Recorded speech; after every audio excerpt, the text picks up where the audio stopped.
So I have to admit, even after their impressive showing against Na'Vi, where they made it very competitive, I really didn't think Imperial was going to be taking a map off of a top 10 team. But here they came one round away from doing it. And honestly, if they didn't have their coach playing, Bubble, who has played at a relatively high level, I think he's played in Tier 2 CS quite a bit, but he doesn't play all that well in this game. So I think if they had Tori, who is also their IGL, by the way, there's a very good chance that they actually just win this game. And that is kind of incredible. Again, I have to admit that it's not really what I expected. Now, first half doesn't go very well for them. And I've been mentioning that I'm not too low on the way they play strategically. However, in this game, I'm going to be a little bit more critical of the way they allow openings to happen. But you have Fallen going for the flank, just misses. I mean, Fallen's in a good position. It's a little awkward to kill someone that's not expecting you in the back, but Bubble is literally strafing into Fallen. That is like the easiest shot of all time.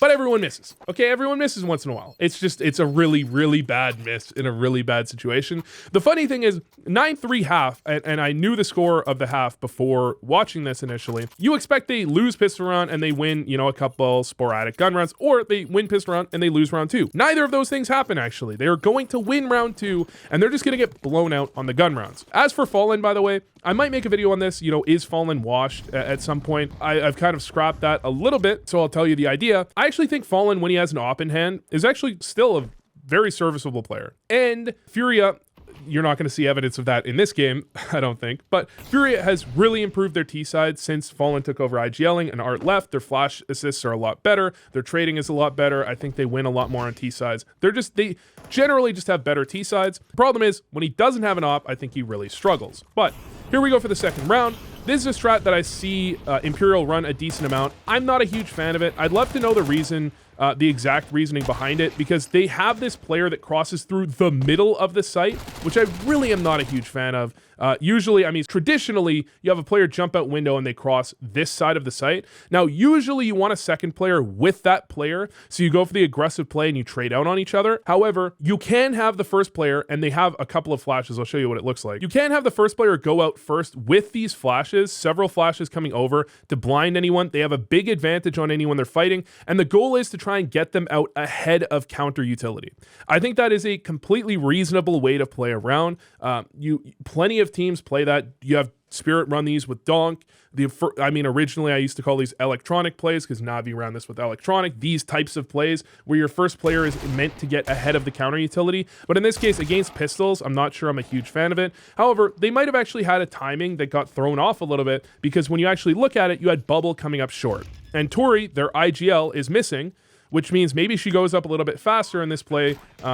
They kind of crunch the players towards the side. And by the way, I mentioned Bubble doesn't play all that well. This is an example of that. I mean, I don't know how Skulls doesn't just kill Bubble there. That's ridiculous. They go up 2-0, and then you have not the greatest buy coming out of Furia. I mean, they have 3 P250s, a Deagle, and some minimal utility. They end up you have Zaz coming out middle with the MAC-10, which seems risky, but a lot of teams do this because where else are you going to put the fucking MAC-10? You gonna put it in Palace? No. You gonna bring it out ramp? No. You gonna bring it up mid? No. One of the ways you can activate the MAC-10, though, is you can try and get it quickly in towards connector, where the duels are very close range, in towards connector, in towards jungle. You might fight someone CT, but you have Bubble here supporting to try and make sure that if anyone fights at long range, you're fine.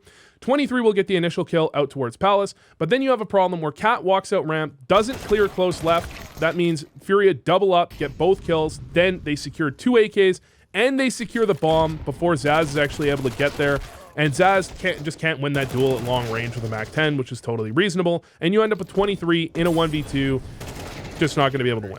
And so that starts this half out in a kind of awkward way. Now, one of the things that Furia actually do in this game is they play heavy contestant towards mid. Now, I'm not sure if this is a change they made after the player break, or if this is a change that they made specifically to play against Imperial, because when you actually look at historical patterns of Furia, they actually don't generally play all that heavily in mid. You see them in the mid round with players at top connector very often. I think they do some semi-contests in towards mid. They do some aggressive plays in towards mid, but on average, they generally play a little more passive on middle, actually kind of Imperial style in the way they play it. But in this game, they're actually just doing the Spirit style duel. Skulls is going to be swinging off short. You have the player fighting through connector. You have Fallen peeking out through connector with the op as well, nading out this way. They're going to play very aggressive in mid, and I think this really catches Imperial off guard. One of the other interesting things actually in this game, and one of the reasons I'm prepared to be a little critical of the way Imperial play this game, is that after the pistol round and the following anti-ecos, so the first 3 rounds, Imperial don't find an opening kill for the entire rest of the game on T side. And that includes overtime. And not only that, but a lot of the time they just get double entryed and they end up in these positions where they really have no ability to fight back and get anything back in the round. By the way, I just want to watch that Fallen shot again because that's a wallbang shot somehow. 23 comes out, Fallen not ready for that timing, so good timing from 23. Then 23 is going to swing out and actually drop down, and yeah, that's what I'm talking about. Fallen, when he has the op in hand, I feel like he gets quite a bit done. But okay, round 5, you have a full eco, so we're just going to skip over this. Round 6, you actually have guns back on the board, no op in the hands of Ana, but that's not too big of a deal. They still have plenty of opportunity to get whatever they want done, and they're going to go for the triple top mid contest, where, you don't have anybody underpass, but you try and make sure that you can at least trade on any aggressive plays, especially if they're going for top mid control. There's the flash that comes out, but the flash actually partially blinds. It actually blinds one of their players because I think the flash misses. The flash does land.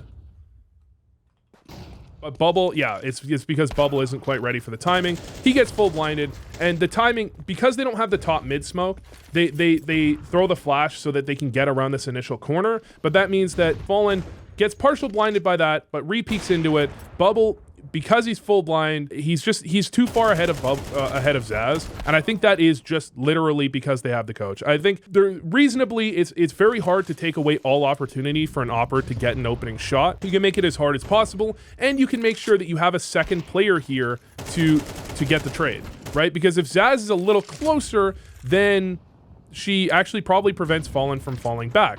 But in this case, I think Zaz also gets blinded by the team flash, so the timing must just be slightly off, and she can't get the trade. And Yuri peeks off of short. You'll notice he peeks off of short after Fallen makes contact. The point being, when you're swinging out mid, up here at top mid, you might be looking towards short. That's one of the most natural places for you to be looking. And as soon as Fallen gets that kill, you're going to look down, try and get the trade. So as soon as Fallen gets that kill, you can peek out towards short, and you're likely to catch people that aren't quite ready for you. But then you end up at a 2v4, and this is pretty much unwinnable. You're going to have to find some pretty crazy shots to make this happen. And spoiler, that's not what happens. They lose this one.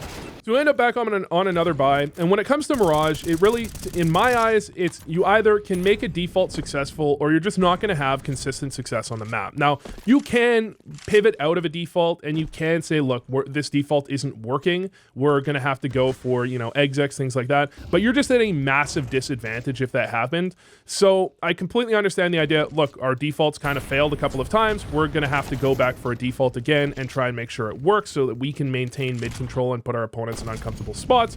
But unfortunately for them, Furia has a decent idea of the position that Imperial is in. They have a good timing on this play. Yuri's actually going to nade out this smoke for the window player in Cello. Plus they have a flashover, I believe, at the exact same time. And not only do they find the entry, but Cat, this nade bounces off the top of the wall. If that nade is like a centimeter lower and doesn't bounce off the top, then that's another kill and they end up 5v3. Then you have Caserado holding onto his smoke, tosses the nade, smokes himself off, and you have a B play where it's just going to be tough to get very much of anything done. And I'm not a huge fan of the way this exactly goes because for whatever reason, 23 is going to drop down, come around through the initial smoke, try and clear Yuri, and then go back through. This just feels very awkward to me. Caserado's in a great position to be able to prevent that. You have the crossfire coming from short, and you have the rotate in through market. It's just not a round that they're going to win all that often. And this really does come from the initial play where they yet again lose the first player. Although to be honest, it's a little harder to fault them for that. That is just a pretty effective play. Lots of teams run that play and it is quite effective coming out of Furia. Then you end up in a 2v4 and it feels pretty much unwinnable, but actually after Ana survives, Cat's in a not a terrible position. Ana can actually find a pick on a Caserado, which makes this very much winnable. Not only that, but Yuri's on 22 HP. I think Ana legged Yuri also. So you have a 2v3 and 2v3 B-Site Mirage. Skull's just kind of loses track of where Cat is, and now you have a 2v2, and this is absolutely winnable. It's kind of crazy that this actually managed to turn into a winnable situation, but sometimes it can be a little awkward defending B site without giving anything away to an opper in apartments unless they miss or you hit a relatively nice shot. So you end up in the 2v2. Anna's actually going to be holding this angle. Fallen's going to peek into it and kill her. I think this might be one of those spots where you like look at your radar or something, because that was just kind of slow reactions from Anna. That's a kill she has to be getting, and honestly, if she picks it up, they win this round, and maybe the whole half turns out slightly differently, but instead they lose it. It's 6-2. And you do end up with a buy because of the bomb plant. Imperial do get another buy, but it's not the best buy of all time. You have yet again a hard contest in towards middle coming out of Furia. They actually have Yuri manages to dodge that molly in towards underpass because of the smoke, and Zaz, I think, isn't close enough to realize that smoke is down. But actually with the delayed play, I don't think it ends up mattering all that much. There's the flash out from Bubble. Bubble throws his own flash. Fallen gets partially blinded, but really not very much because that flash lands so far away. And then Fallen, again, they're just hard contesting in middle. And Anna does actually punish Fallen, which is what you need to be doing. If your opponents are going to be hard contesting, just taking aim duels like that, you really need to be punishing them for it, or you're going to have a pretty tough time getting anything done. They're just going to continue doing that. And Anna, does her job. That's what you want the opper to be doing, right? The opper is the easiest way to punish people for going for those types of plays. Then you end up in a 2v2, and Zaz just hits a pretty nice shot there. I mean, Yuri dinks her immediately, but she's quick enough to get the kill. You end up in a 2v2, and it's actually quite awkward for Imperial, because although their 2v2 generally favors the T's, you could have Cello anywhere. Cello could be pushed up apartments. Cello could be flanking mid.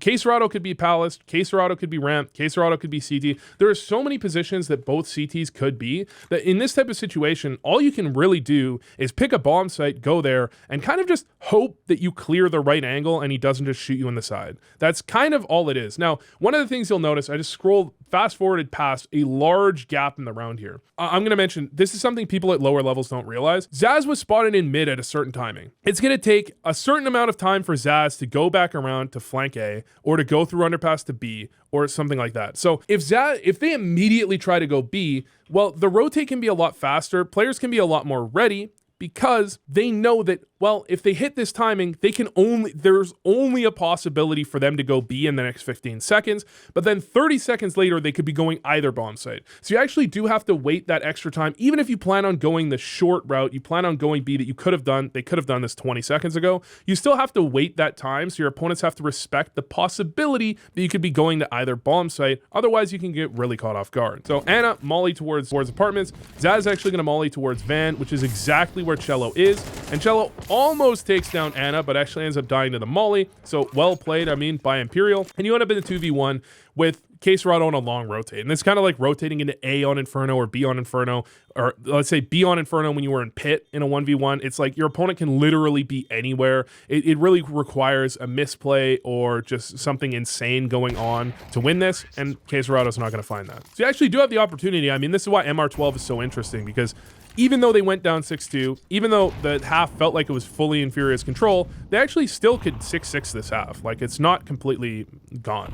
Now, one of the things you'll notice, they're going for this delayed A play. Now, if you're Furia in this type of situation, if your opponents go for fast mid plays very often, then you can know, okay, well, at this timing, if they're not out mid, then they have to be going A. But because you saw throughout the half, Imperial is going for fairly delayed mid plays, it meant that it's not immediately obvious that this is an A play. However, I think Furia have an idea that, well, we've been kind of rolling over Imperial in middle for the majority of this game. They also didn't smoke window, which they almost always do. So there's a good chance they're not going for mid control. I think that's the feeling they got from it. Not the timing, but the utility usage. So Fallen literally just jumps out window, goes very aggressive top mid, doesn't see anyone, and Bubble doesn't see him either, even though it almost looks like they're on their screen. So they actually have Cello immediately pivot over towards A, and that means they can have two players towards A when this play starts happening.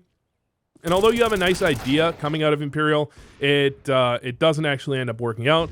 Fallen gets the kill in mid. Skulls gets flashed to peek towards Tetris, which is something you need to be doing. And they end up in a 4v2 that really isn't winnable here from Imperial. Now, Zaz is going to try and walk through this smoke. This is the type of play you need to be doing. You need to hope that you can find a timing where someone's not looking to turn it into a 2v3. Otherwise, you're just not going to have any real chance of winning the round. Unfortunately for her, Yuri's just staring right at that smoke, and that's round over. Then you end up with the final gun round of the half. Yet again, hard contestant towards mid from Furia. This time around, Imperial are going right back to tried and tested and not successful so far in this game. Mid contest with 3 players towards top mid, plus a player towards underpass, so they're doing about the best they can in terms of overloading middle, but yet again, Fallen in towards bottom connector is going to find himself a kill. He's just staring underpass initially. He hasn't been punished for this play at all, so why stop doing it relatively often? He's going to find the kill in towards underpass. Then he's in position. He doesn't even fall back immediately. He goes for the second kill. They're just styling. I mean, I feel like at this point, and they don't lose a single player. And this is where the comeback is supposed. I mean, from Furia's perspective, look, they lost pistol and they lost an anti-eco, right? But then they pretty much dominated the entire rest of the half. So from Furia's perspective, they're probably feeling pretty comfortable about the way this one's been going. And not only that, they're actually going to be execing B with only a single player there. But Cat hits a ridiculous double kill. Just ridiculous second kill there. That is unreasonable. Absolutely. And you end up in a, even though it was an A stack, you end up in a 4v3, and 4v3 retakes on the B side. Not the best situation ever, but definitely winnable in these types of situations. You just have to land some nice shots. There's a nice shot from 23. There's another one. And then Anna, who did struggle against Na'Vi, but I think is very capable and has a much better series in this one.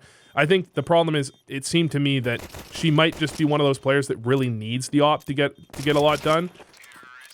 Unfortunately for her, Fallen with no armor actually picks up the 1v2. That is a really nicely played 1v2 from Fallen. I can't really take too much away from Imperial. That's a hard situation to actually play out the 2v1 together. Pistol rounds are always a little complicated because with a rifle, you can almost guarantee a trade, but with a pistol, the opponent with the pistol is moving so fast, it's easy for him to get back around the corner. You don't have the ability to like tag them with a rifle and finish them off. It just becomes quite awkward. So I can understand how that 2v1's lost, and you end up with a force coming out of Imperial. So this is basically the same exact thing that Fallen or Furia did, and I actually really like this play. I feel like teams don't utilize this nearly enough. This is the idea. The idea behind this is, I think on the first force, one of the best things you can do is go for a gamble stack. And the reason I think it's effective is because if it goes wrong, who cares? You just save your guns, and the following round, you can still have a good chance of winning. And if it goes right, well, then you can win the round, right? It's like if you gamble stack on round 3, then if it goes wrong, you save your guns, but you're gonna have to upgrade the following round anyway. So it feels a little less effective as compared to gamble stacking on round 2, although gamble stacking on both rounds is fine. I just think gamble stacking on round 2 is like kind of somewhat preferable. So then you do have round 3, and you're just gonna have a hard contest in middle from Imperial. You only have one player mid, Cello, trying to fight back. I'm surprised that Furia don't speed up even faster, but they actually do speed up out of apartments fairly quickly. You already have Imperial rotating though, because they saw the one player mid. They know the reaction is likely to be this type of play, and I mean, this should be a round that Imperial should be losing the vast majority of the time, because I mean, you literally have Furia on B on Mirage. It's one of the hardest sites to retake. I mean, A on Inferno, B on Dust 2 are probably the 2 sites that I would say are harder to retake. Maybe there's a site I'm missing here, but this is, to be fair, when there isn't a player in apartments, like when you don't have the weaponry, you don't have a Galil in apartments, you don't have an op in apartments, one of the biggest things you can have is an op in apartments to really deny all of the rotates. It can be a lot harder to actually hold B site in these types of situations, and you have your opponents jumping out market with MP9s and 5.7s. It definitely can go quite wrong quite fast if they activate quickly. And when you looked at that from Furia, they only actually had 3 players on B. So it was kind of like a 3v5 on the B site. It was the mid players that ended up dying, that ended up toppling that round over. If all 5 players were towards B, that might have actually looked a little bit different. But still, that's 11-4. So I mean, 1 round loss, and you're playing for overtime if you're Imperial. They're probably not loving the situation they're in. Why do I say that? Obviously, they're not loving it. That is the most pointless statement of all time. Of course they're not loving it.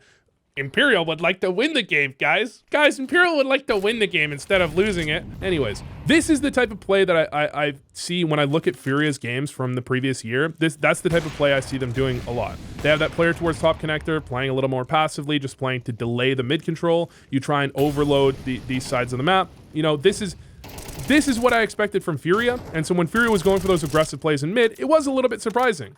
But really, man, Zaz is going off.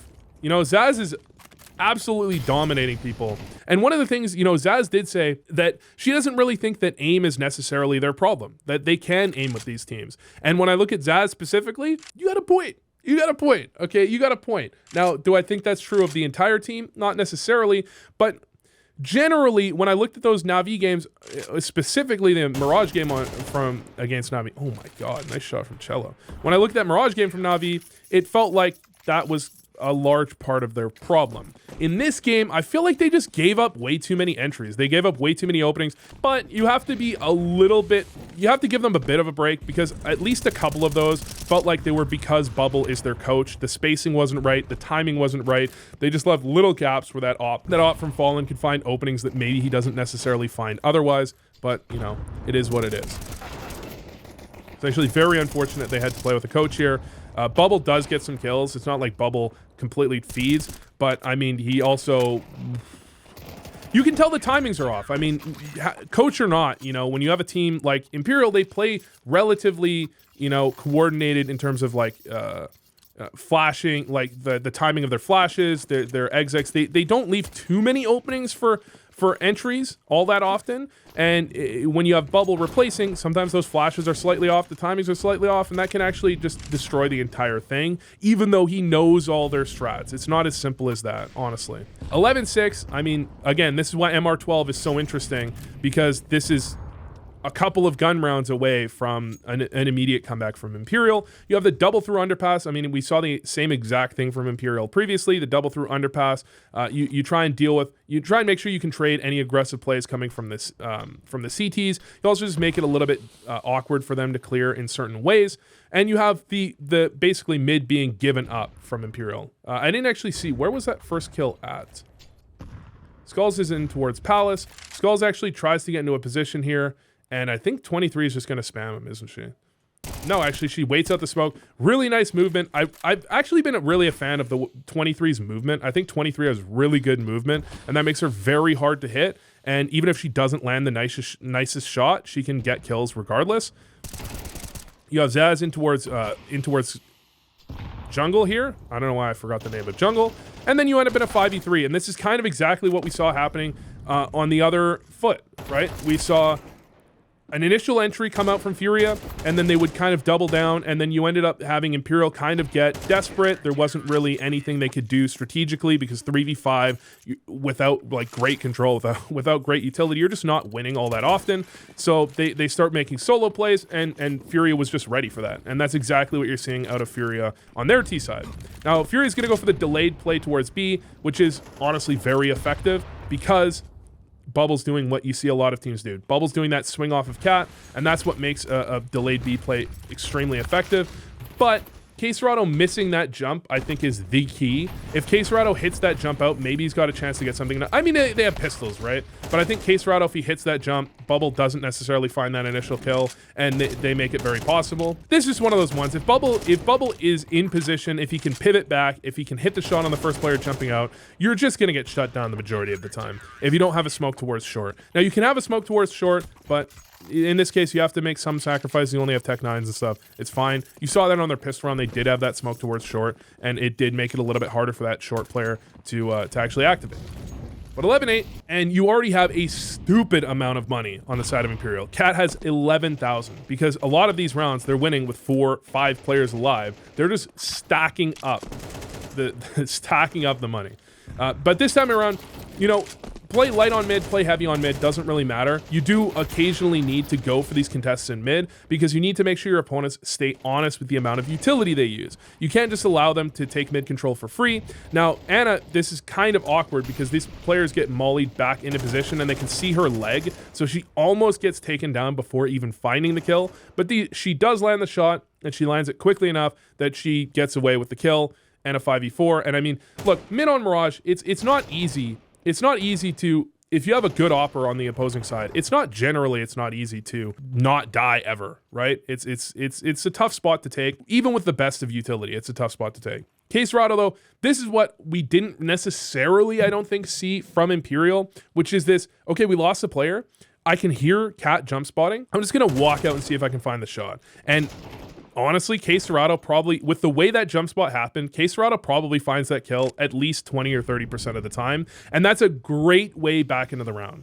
You know, that's, I mean, if you're playing your own games, that's a great way back into the round. If you're B lurking, you know, you lose a player in middle, that's when you start to get more aggressive, and you try and find effective ways to do that. We saw from Imperial, they lurked through the connector smoke a few times, and that's like a last-ditch effort. The walkout B, trying to catch the B player off guard, is definitely a highly effective way to do that.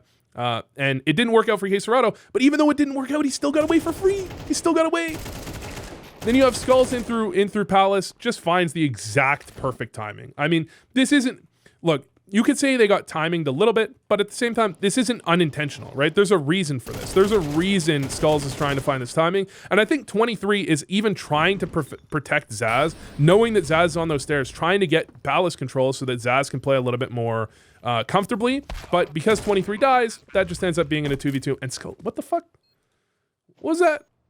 Skulls mollies under balcony, drops down, and he just backs up into his own molly. Oh my god. Oh, I wish I could see the player cam when that happened. That's hilarious. So 2v3 for Furia. Really well played jiggle from Cat there. Actually, that was really nicely done. That just bought a little bit of extra time to make sure that there's no opportunity. That was a perfectly played 3v2 in terms of just making, there's no chance, basically no matter how good the shots are from Furia there, they don't have a chance to actually get the kills. So I gotta give credit where credit's due, because I'm being a little critical, but it's because I think that's what people are interested in, you know, how good is this team actually, rather than anything else. And that was a really well played 3v2. Now Anna, with the mid peak, this is exactly what we saw from Fallen. But when she gets this kill, I respect this. Like, I feel like it's not really a mistake if you send one player out mid with a Mac 10 and he dies. I felt like it is kind of, I think you can be a little more critical when you send 2-3 players out top middle with utility and you still die to that Opera. I think you need to find a way to try and stop that. But the whole point of that peak, by the way, is that it's very hard to stop. So you also do have to recognize that. Now Cat in towards apartments, almost full whiffs. It wouldn't have been the end of the world because Bubble is on the rotation here, but if Cat had died there, they could have picked up that AK, been in a 4v4, and they could have actually reset if they really wanted to. I'm not sure how much utility they had committed to the B take before actually spawning Cat, but Cat almost fumbles that one completely. But they save it, or she saves it actually by picking up 2. Pretty nice shots after the spray situation. And you end up 10-11. And I mean, now Fury is panicking. They're panicking because they might lose their job. Listen, 2 thumbs up if you get that reference. They go for a fairly similar delayed A take the way Imperial did it, but instead of dueling out A, which by the way, lots of teams do. It's not like a unique Imperial thing. The duel out A off of mid contest. Fury is going to go for a delayed A exec with 2 players through underpass. Also quite often, quite common. But Anna's just going to have the right positioning at the right timing. She goes for the play towards mid, doesn't see anything, and the timing is perfect for her to get here just before the smokes land, and she hits a fucking nice shot. Right? I mean, Fallen hit a similar shot on their CT side, I believe. That's just a nice shot, and that is the trouble. I mean, that's why in my previous video I said, like, opping is often easier than rifling, because if you're just hitting, I feel like as an opper, if you just don't miss your shots, you can dominate. I mean, you can dominate just finding small timings like that, and you know those timings exist, right? But one of the nice things is because Anna got that kill, because they're able to slow this hit down really effectively, I think because they're able to slow this hit down just effectively, not really effectively, just effectively, then Zaz can stand towards connector. She knows this type of play is coming. In fact, they probably counter-strat her, like, they probably did some research into Furia and knew that that's a play that Furia run a decent amount of the time. And you don't have to, like, counter-stratting doesn't necessarily entail, oh, well, when they throw this, they do this every time, and so we're going to hard counter that. Sometimes counter-stratting entails, here's some strats they like running, you know? And so be ready for these types of strats. Be ready for this type of play to come in, and that can be really helpful, just having the knowledge that this is something they do, or this is something they don't do. But anyways, score tied up 11-11, and at this point, you're watching this game, you're like, damn, son, this is 13-11. You're winning this. I mean, losing this. Imperial are winning this. Imperial go for the triple up on A, expecting maybe some sort of A exec, which is reasonable given the way these rounds have played out. However, Imperial are actually, or Furia rather, are going to be going for a delayed mid play, and then a really well-timed flash from Ana gets Bubble out into this mid play, which is great. He could double up here. In fact, he hits the hard shot. He hits the hard shot, but he misses the easier shot. The first shot on Cello was really smooth. The second shot felt like the easier one. He doesn't quite hit it. That leaves, I mean, that still gets them plenty of control. And you have the, I mean, they're just triple fighting in towards connector. It can be a little bit suspect. I mean, a triple fight is great. It's great to fight your opponents together. But at the same time, connector, you have some of the biggest advantages in terms of angles that you have on any map. So it's a little risky to be doing that. I understand why they did it. Just didn't work out for them in that situation. And then you end up in a 2v1. Que Serato, nice shot on Ana. And Cat 1v1. And she just holds her nerve. That's clean. That's clean. Oh, that is a really nicely played 1v1. Doesn't move at all. She just knows that eventually Que Serato is likely to peek out this side. He's eventually going to swing. And he's not going to be expecting her there. Because that is not like... If you're moving, if you're like trying to take out Que Serato, you're either moving wide left or you're moving to the right. You're one or the other, right? You're not standing here. Standing here is what you do when you're like, that's just an outplay. That's just a nice play. I don't know. I find that one clever. I feel like 90% of the time or more, the player just tries to go wide left or go wide right. I've seen players do that before. It's not like a completely new play, but it's a nice little outplay. Another entry from Ana. So, by the way, I mentioned that, you know, Imperial lose basically every opening duel. They lose literally every opening duel after the second round. In this case, on the CT side, I think they win. They're like, 10-2 or 9-3 also. Both teams really struggled to find ways to get into the mid-round without losing a player on their T sides. But 5v4, 12-11 scoreline. Plus, you don't have a ton of utility on Furia. They have two players with utility. You have a decent amount of utility left on the side of Imperial. This feels like it should be a round win. However, they're playing quite light on A, and Ana rotates into the triple B. Really?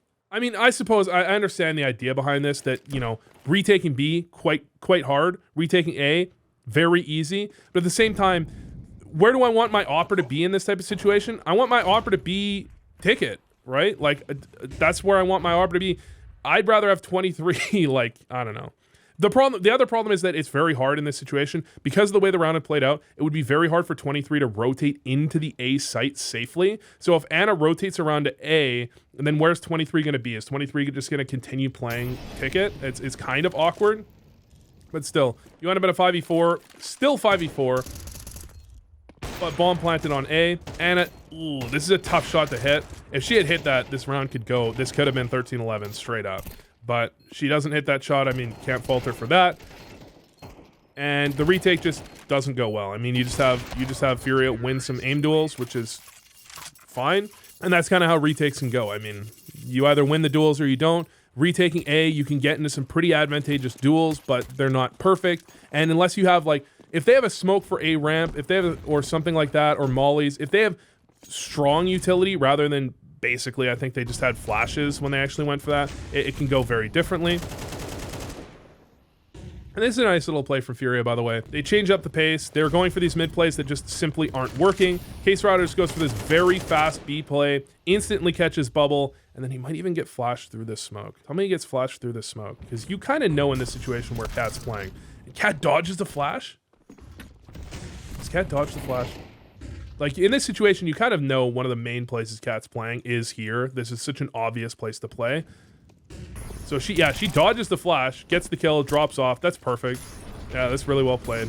Drops the smoke to survive, but peeks out before the smoke. Cat just survive. I don't think it's fair to say that's a misplay. That's just, you know, you're making a move. You throw the smoke down. If your opponents know that smoke is coming down, they might immediately already be pivoting into their second position, like, okay, let's try and see around this smoke, or let's try and catch her on the other side of the smoke. You try and catch them because they're not expecting you to peek out before the smoke, but in this case, it just doesn't work out. And that's you know, shit happens. 2v4, with 16 KOT, I think you go for this one, even though it's almost unwinnable. With, I think this is 10 KOT? Let me see. I mean, Ana has 58. which means it can't be 10. I think this is 12.5 KOT. That would be my guess, that's why 12.5 KOT, by the way, is just superior. Because you do have to think about your money. You know, you're a 2v4, it's unwinnable. You do have to think about this. You have to, you have to be looking to save in this type of situation, especially save the op if you can.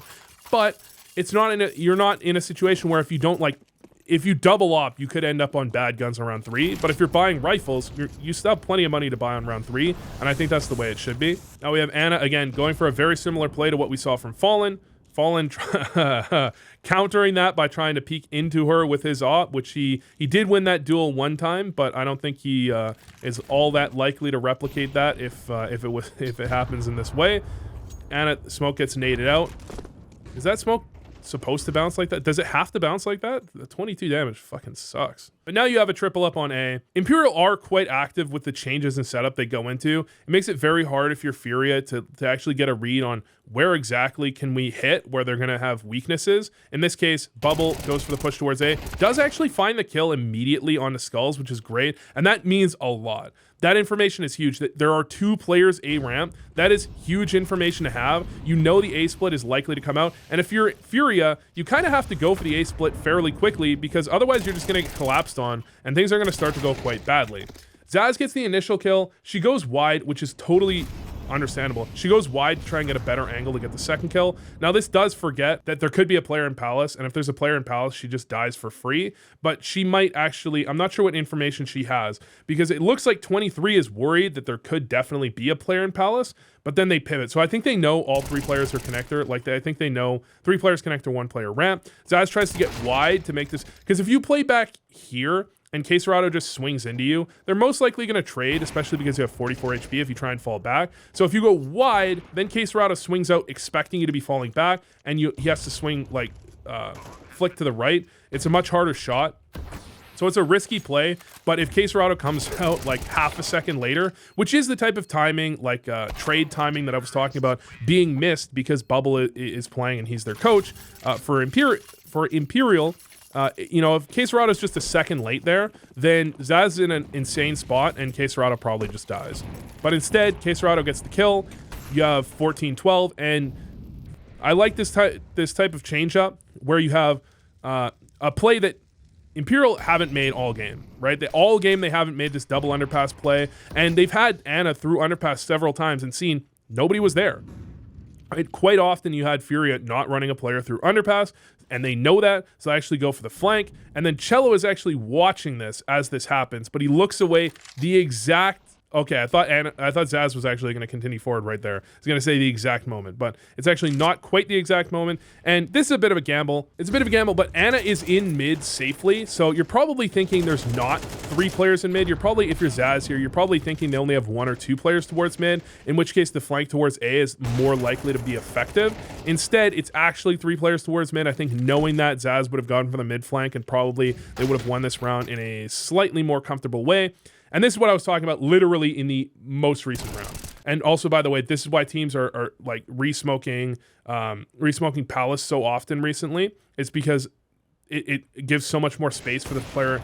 Well, one of the reasons, it gives so much more space for this player in jungle to get things done without having to worry about Palace, because this entire time an Opper could just be sitting in Palace and just kill Ana in the back. But the problem is that the player with the smoke is Cat, who I think does she not want to give her position up? No, I mean, maybe she just doesn't want to smoke off an angle 23 is already watching. I feel like the most logical thing for her to do, though, is to use this smoke, because you have Zaz flanking, right? So if you just find a way to use this smoke, then you just delay your opponent. All you need to do is delay 10 seconds. And if you delay for 10 seconds, then Zaz gets this flank off and it's over.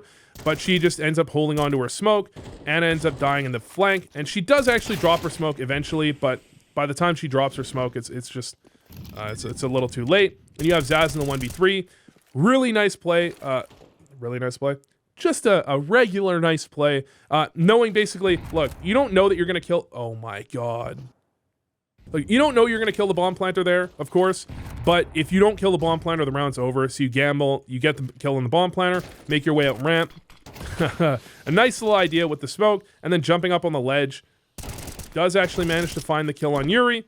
Then this is the actually very nice play, and people have talked about this. This is really smart, because she gets into the smoke. She knows the nade is coming. She hears the nade thrown, and immediately swings out so that Fallen is likely to be looking at that smoke, waiting to catch Zaz on the other side of it, right? So Fallen's going to be waiting to catch Zaz on the other side of the smoke, and instead of catching her on the other side of the smoke, she's in front of the smoke, completely ready for it as that nade goes down. And not only that, but you know there's a timing. Fallen throws that nade, you know there's a timing where he doesn't have his gun out. You use that timing to actually catch him before he's completely ready. Really nicely played. Then you end up, T-side comes back and they go for a fast play. And I mean, simply put, mid has not worked for them this game, this half. And to be fair, a lot of the time, I mean, throughout this game, Fallen wasn't starting window. But this time around, you just have Fallen with the best spawn for window. This is kind of just, I mean, how often did Fallen start window in this game? Out of the entire game, Fallen starts window ready for this play 3 times, because one time he jumps out window and one time he insta-jumps ladder. He stops this play 3 times out of 14 rounds. And call it good timing, call it lucky timing. I mean, Imperial go for a risky play, right? They go for this very fast play out middle. But if we actually look at the percentages, I mean, more often than not, that play could have worked. But that's the beauty of CS, right? Because it's not just about percentages. Teams aren't playing plays, you know, as if you don't have an opponent. You're playing as if you do have an opponent. You're playing, you know, you have a read on the way your opponents are likely to respond to the way things are going. You go for that play. But sometimes, and I think window spawns are an example of this, sometimes it really is like, well, when I have the best spawn, I play window. Sometimes it is literally that simple, especially for Oppers. Like Oppers, you have the Inferno, you have the B spawn, you play B most of the time. Sometimes it literally is that simple, and I think that might be a case of that. But in any case, unfortunate for Imperial, they start out 4v5. But I mean, that's just, they've been starting out 4v5 pretty much every time they've been on T side. So if they didn't die to Fallen there, I'm sure they would have found a way to die to someone else. A nice nade, by the way. You saw the nade. Furia naded out that smoke in mid, but didn't have a player there. Sometimes you want to balance your plays where you throw that type of nade, but you don't. You're in a different setup, because if you only throw that nade when you're in a specific setup, then your opponents can start to counter you and get reads on the way you're playing as soon as they hear one piece of utility. Anyways, 5v4. Zaz does find the kill in through middle. Skulls is in position. This is probably the round if Zaz picks up that kill, because then you have Yuri's going to have to be so scared of both positions. It becomes very awkward. Instead, that kill from Skulls means the trade back turns it into a 3v3, and you can still duel from Furia. You just don't have the utility staying up. I think Furia just delayed just long enough to put Imperial in an awkward spot, and Imperial actually didn't they used so much utility in middle trying to like draw players over that they just don't have smokes to actually push out A without just having to aim duel. And you know, you're playing against Furia, it's going to be tough to aim duel out when they have 3 players 3-on-3 taking A site, just aim dueling out.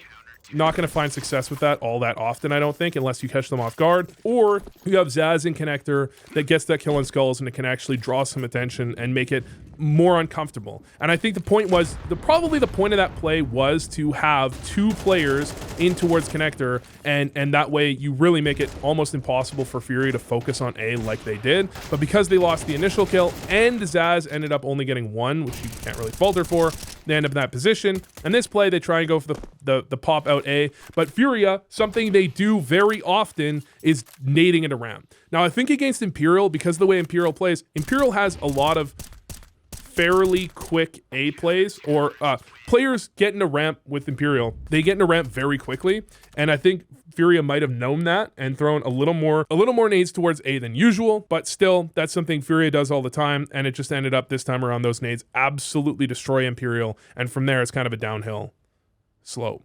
It's just going downhill from there. But really well played from Imperial. Even with the coach that at times struggled. Realistically, if they had Tori, there's a very good chance they win that game. But don't take away from Bubble too much. I think he did some good things. He just, he wasn't a perfect player, and you can see that it fucked with their systems. So I think very good chance they have Tori. They actually do win that game. Instead, they lose map 1. They get destroyed on map 2. You see that happen from time to time, especially when tier 2, tier 3 teams play against top 10 teams. Their map pick is going to be competitive. Their opponent's map pick, they get blown out. And I think that's very common, and that's reasonable.